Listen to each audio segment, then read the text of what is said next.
Hər kəsə salam, kanalıma və yeni vloquma xoş gəlmisiniz. Mən hər dəfə balkondan və yaxud həyətdən nəsə video vloq çəkəndə mütləq ki yazırsınız ki, ora haradır, harda yaşayırsınız, ünvan haradır. Biz Hövsanda yaşayırıq. Bunlar Mida binaları gedir.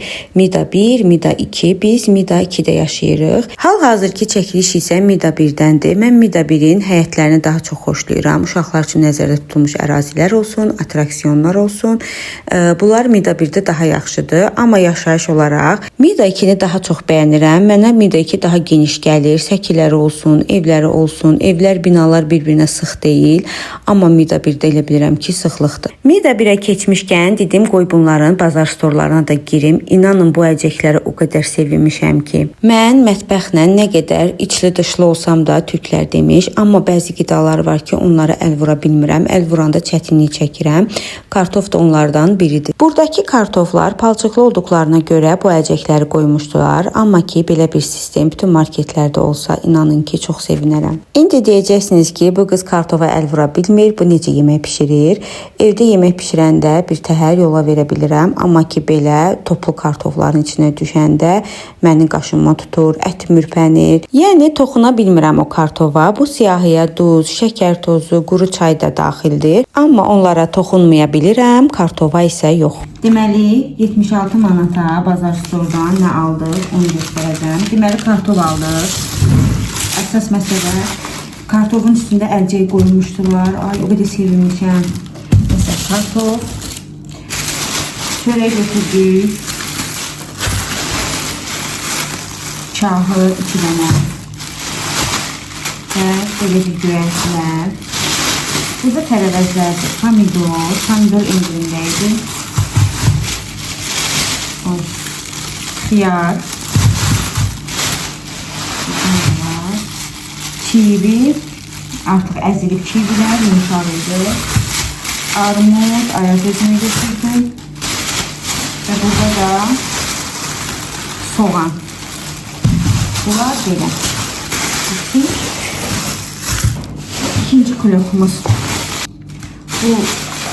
Bunlar yeməklərdir. Biraz çeyrək götürdüm. Birinci dəfədir belə bir çay alıram. Görün necə olacaq. Endirimdəydi, ona görə götürmüş. Və bu çayı nə vaxtdan da bundan almırdım. Bu da daxtıdır. Kofelər. Və konfetlər.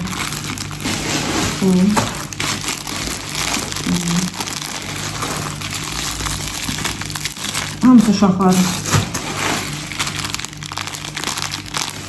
Bu konfet ətdən bahadır. Birinci dəfə belə konfet görürdüm. Dedim götürüm, dadına baxım. Trufeldir. Trufelin hər bir şeyini xoşlayıram. Görün bu necə çıxacaq. Almışam ki 2 çürəkli aldım ki dadına baxım. Qiyməti 15.90. Bu da 16.27. Hərəsindən bundan 3 manatlıq almışam. 3.43. Bundan da 3.35 düşür. Uşaqların ayazla mənim vazgeçilməzim. Bunu ancaq gərək xaladenikdə saxladasınız.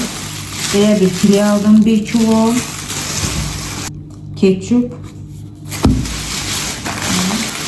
Belə bir salfetka.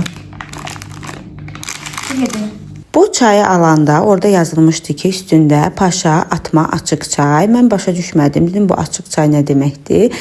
Nəsə aldım, evə gəlib baxıram ki, elə açanda gördüm ki, sən demə bunların hərəsi tək-tək deyil, opşu qutuda açıq şəkildə qoyublar. Ona görə açıq çay yazıblar. Orada başa düşsəydim, bu çayı götürməzdim, amma dad olaraq çox bəyəndim.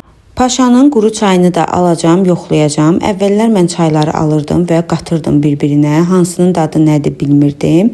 Amma indi elə eləmirəm. Bir-bir alıram, baxıram dadına, qarışdırmıram. Bilim ki, hansı çayın dadı necədir. Atma çayları ancaq özümüz içirik, uşaqlara vermirik. Bilirəm ki, çox ziyanlıdır. Amma ki, axşamlar uşaqlar yatandan sonra ürəyim tünd çay istəyir, təzə çay istəyir. Onda istifadə edirəm. Bir də təzə çay dəmləmirəm. Onu da deyim ki, digər atma çaylarını içəndə birinci stəkanı içirsən, ikinci stəkanda artıq ürək bulanma verir və adam özünü qəribə hiss edir. Amma Amma bunda elə bir şeylər olmadı. Baş ağrımı, yorğunluğumu götürdü. Bəyəndim bu çayı. Təsadüfən aldım, amma bundan sonra da alacağım. Sizin də nəzərinizdə olsun. Əgər siz də mənim kimi çay dəmləməyə tənbəllik edirsinizsə, mütləq alın. Qiyməti digər çaylara görə də münasib idi. Dəqiq yadımda qalmadı, amma onu bildim ki, çox münasib çaydır. Konfetlərimi də yerbəyer elədim. Onu da deyim ki, axır vaxtlar heç dadlı konfet tapa bilmirəm. Aldığım trufelləri də bəyənmədim. Yoxlamaq üçün almışdım, amma bəyənmədim. Mənə çayla içməyə maraqlı dadlı konfetlər deyin, alım, yoxlayım. Birinci dəfədir Bazar Store'dan xəmir alıram pizza üçün. Böyükləri 1 manatdır, balacaları 80 qəpik. Pizza eləyəcəm, görüm necə alınacaq. Gedək Ayazı götürək kursdan, gedək evimizə. Mən bu xəmiri alanda hava günəşli idi, isti idi. Xəmir alandan sonra hardasa 1-2 saat çöldə olduq. Sonra evə gəldik və inanın ki, mənim heç ağlıma gəlmədi ki, bu xəmir axı mayalı xəmirdə paketdə gələ bilər. Evə çatanda xəmir artıq paketdə əməlli gəlmişdi. Öz həcminin 2 qatı olmuşdu demək olar ki. Əslində istəyirdim ki, pizzalarımızı toyuqlu eləyim, gələn kimi file qaynadacaqdım.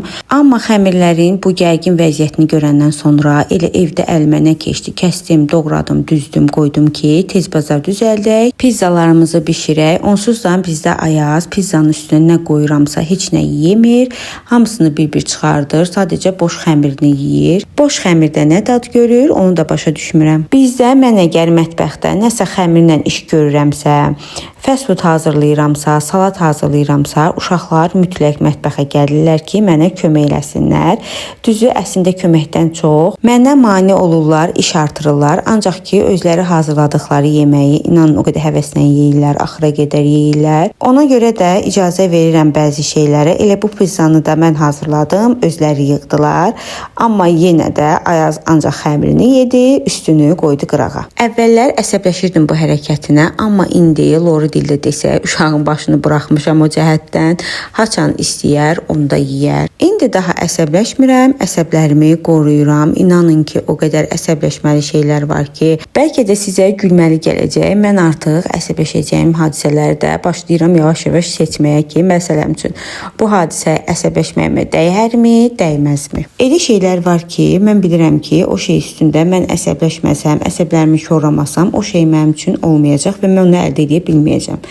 Amma elə şeylər də var ki, baxıram ki, burada mənim əsəbimin heç bir önəmi yoxdur. Olan olacaq, eləyən öz işini eləyəcək. Ona görə də elə şeylərə heç əsəbləşmirəm. Ümumiyyətlə, yəni çalışıram ki, elə hadisələrə vəbşə baş qoşmayım. Bu aydınlanma mənə son 2 ildir ki, gəlib. İnanın ki, həyatım daha rahat və sakit olub. Nəhayət ki, başladıq pizzalarımızı hazırlamağa. Uşaqlar da gəldilər, öz yerlərini tutdular. Bir də mesajlar alıram. Yazırsınız ki, ay sizin uşaqlar necə sakitdilər, dalaşmırlar, dağıtmırlar, bir-biri ilə necə yaxşı yola gedirlər falan fistan. Təbii ki, dalaşdığı vaxtları da olur, yola getməyən vaxtları da olur. Amma mən çalışıram ki, uşaqların sakit vaxtlarında çəkiliş eləyim. Ya sakitləşdirirəm, çəkilişimi eləyirəm, ya da görürəm ki, sakitdilər və başlayıram kameranı açmağa. Artıq özləri də öyrəşiblər. Kamera açıqdırsa, mən nəsə çəkirəmsə, onda artıq özləri də sakit qalırlar. Amma belə təbii ki, dalaşırlar da, bir-birlərindən şikayət də edirlər. Yəni 2 uşağın bir yerdə səssiz, sakit qalması mümkün deyil. Yəni bizimkilər də dalaşırlar, rahat olun, sakit uşaq yoxdur. Əgər uşaq sakitdirsə, deməli o uşağın problemi var. Ümumiyyətlə dava da, dalaş da bir ünsiyyət biçimidir. Dava-dalaş mənim üçün önəmli deyil. Həmin o dava-dalaşdan sonraki münasibətləri mənə daha vacibdir. Onlara daha çox diqqət edirəm. Nə qədər dalaşsalar da bir-birlərinə mütləq hörmət eləməlidirlər. Pizzalarımızın son toxunuşlarını da elədik, üstünü düzəltdilər, göndərdik bişməyə. Çörək xəmirindən birinci dəfə idi ki, belə bir pizza hazırlayırdıq. Uşaqlar bəyəndilər, yoldaşım da bəyəndi, amma mən bəyənmədim. Çünki qalın oldu. Mən pizzanı daha nəzik xəmirli sevirəm. Bu isə adı üstündə çörək xəmiri idi deyə elə çörəyə oxşuyurdu, qalın oldu. Yoldaşım çox xoşladı, dedi yumşaqdı. Uşaqlar da xoşladılar. Ancaq ki, nəsə mənə görə o deyildi. Yenə bu xəmirdən alıb belə bir pizza hazırlayaramı? Əlbəttə ki, hazırlayaram. Çünki qabaqdan həm də yay gəlir. Mən yayda dənizə belə şeylər götürməyi sevirəm. Həm doyumlu olur, həm də uşaqlar özləri yeyirlər. Mənim üçün də rahat olur. Həm də bilirəm ki, ac qalmadılar, nəsə yedilər. Bacım oğlunun doğum günü idi. Onun üçün tort hazırlamışdım və bundan qabaqki vloqumda tortu başdan ayağa nəyi necə eləmişəm, Qiymətlərinə qədər hər bir şeyi orada izah eləmişəm ki, sizin üçün rahat olsun. Əgər sizə də maraqlıdırsa, kanalıma keçid edib həmin vloqu tapıb baxa bilərsiniz. Bu arada vloqlarımı bəyənirsinizsə, kanalımı da takip eləməyi unutmayın. Həm mənə dəstək olmuş olarsınız, həm də motivasiya olar mənim üçün. Həmin tortu hazırlayarkən bildim ki, dolğulardan qalacaq, krem çoxdur. Ona görə də özümüzə balaca bir biskvit bişirdim ki, ev içində balaca bir tort eləyim. Çünki özləri də tort sevirlər. Həm də evdə biskvit bişəndə inanın ki, biskvitin ətri bütün evi bürüyür. Ona görə uşaqdılar, nəfsləri çəkir. Mən də dedim, qoy hazırlayım. Onsuz da qalır produkt. Aralarına vurduğum isə mango dolgusu və Raffaello'dur. Bilsəydim Raffaellonu vurmazdım. Çünki mango onun dadını bastırıb. Yəni Raffaello orada hiss olunmurdu. Ümumiyyətlə mango dolgusunun dadı çox güclüdür və bütün dadları bastırır. Ona görə də onu tək istifadə edəcəm bundan sonra. Başqa heç bir şey qatmayacağım. Çünki bütün dadları öldürür. Bu tortu da elə ev üçün necə gəldi bəzədim. Düzü buna tort deməyə adam da utanır. Şirniyyat deyək, tort belə olmur. Elə ev üçün necə gəldi bəzədim. Məndən olsa elə buna krem çəkib qoyardım. Sonra dedim, yox, ayıbdır. Çəkiliş edirəm. Bu tort üzlərə çıxacaq. Qoy bunu bir bəziyim. Ağlımda belə bir heç nə yox idi, fikir yox idi. Necə gəldi elə kremimi çəkdim. Evdən nə tapdımsa elə qoydum üstünə. Öz aləmimdə bunu biraz abırlı, üzlərə çıxarılacaq bir formaya gətirib saldım. Mənim ümumiyyətlə ağlımda tortla bağlı və yaxud hansısa bir əşyanın dizaynı ilə bağlı fikir olmayanda çətinlik çəkirəm. Bu da həmçinin bəyənməsəz də deyin ki, əladır, qəşəngdir, superdir. Biz doğum günündəki olan tortdan da yedik, sonra gəldik evə, sabahsı bu tortu da kəsdik, yedik. İnanın ki, elə yoldaşım da dedi ki, bu o tortdan dadlı çıxıb. Yəni görünüşü o olmasa da dadı çox dadlıydı. Biraz qoy öz-özümü də tərifləyim. Deyir, insan özünü tərifləməyəndə heç kim səni tərifləmir və bunu mən yoxlamışam, doğrudan da elədi. Ona görə də oturub durun, ancaq siz də özünüzü tərifləyin, öz gözəl xüsusiyyətlərinizi dilə gətirin. İnanın ki, sizin dilə gətirdiyiniz xüsusiyyətləriniz bir müddətdən sonra hamının dilində və ağzında olacaq. Bu psixoloji bir prosesdir. İnsan ümumiyyətlə çiğ süd əmib, gözün gördüyünü belə danırlar və yaxud da gözün gördüyünü hər insanın başı, beyni qavrayıb analiz edə bilmir. Amma sözün özünün enerjisi var, qulaqdan qulağa yayılır, sizi gözlə yox, sözlə tanıyırlar. Ona görə də öz gözəl xüsusiyyətlərinizi görün, özünüzü də tərifləməyi bacarın. Mən burada yersiz tərifləməyi demirəm. Qaraya, bağıra-bağıra ağ demək sizi ucatmayacaq. Ona görə tərifləyəndə də vicdanla tərifləyin özünüzü. Ədalət tərəziniz heç vaxta əyilməsin. İndi də qaydaq öz tortumuza. Bu tortumu necə bəyəndinizmi? Necə oldu sizcə? Fikirlərinizi yazın. İnanın hamısını maraqla oxuyuram. Mənə də arada sizin fikirləriniz bir fikir olur. Mənə gələn yorumlardan da heç qıcıqlanmıram. Düzü indiyə kimi belə pis yorum yazan olmayıb. Amma belə fikrini bildirən olub, irad bildirən olub. Yəni onlar da normal qarşılamışam. Bir ildir artıq belə videolar paylaşıram, vloqlar hazırlayıram və indiyə kimi yadıma gəlmir ki, mən kimisə bloka atım hansısa bir yorumuna görə. Məndən olsaydı elə əvvəlki kimi saxladardım. Bacıma atdım şəklini. Bacım dedi ki, varsa üstündə şəkilləri doldur, qoy çox olsun, qəşəng görsənsin. Mən də doldurdum. Bunları təzə qoydum və bir-iki dənə də şeylərdən nə var idisə, nə çıxartmışdımsa hamısını qoydum. Belə, indi hazırlaşaq. Belə qəşəngdir, yoxsa əvvəlki kimi. İndi hazırlaşaq, yavaş-yavaş gedək. Yoldaşım gəlir. Gəlsin, çıxaq. Tut bunu barmağından. Belə, belə tut.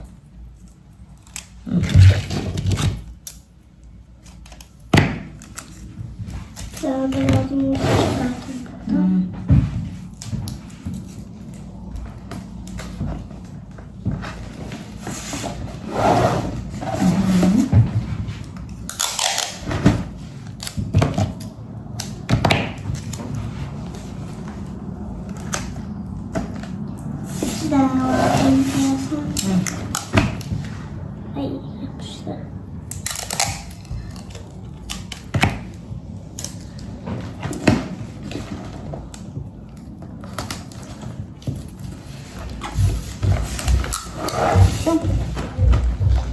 Hazır. Yox.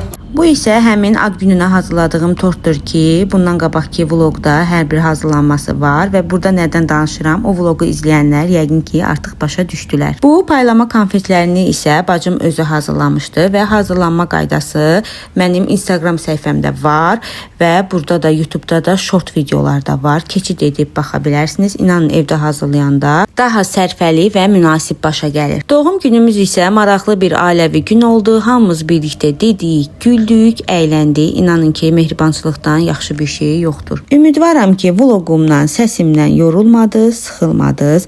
Bu dəfəlik bu qədər. Növbəti vloqlarda görüşənədək Allaha əmanət olun, sağ olun.